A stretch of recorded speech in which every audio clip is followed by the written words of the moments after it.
Ano ba naman kasi nangyari? Hanap kami ng hanap sa'yo. Para sabay-sabay sana tayo magpalipas ng amats. Bigla kang nawala. Pati si Hazel. Bihira ka, madaling araw na kami umalis doon. Akala ko nauna ka na doon sa apartment.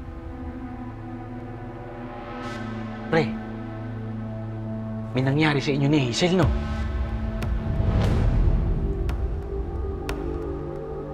Isa pa nga yan eh. Hindi ko naman sinasadya yun eh. Lagot ako pag nalaman yun ni Pelma. Anong nalaman? Bakit? Bakit mo ipapaalam? Ano ka ba naman? Pre, hanggat walang nalalaman yung asawa mo, hindi yun masasaktan. Tingnan mo ko, okay kami ni Paz. Kasi nag-iingat ako. Magkaiba naman tayo. Tsaka di ko naman sinasadya yun, tsaka di na mauulit yun.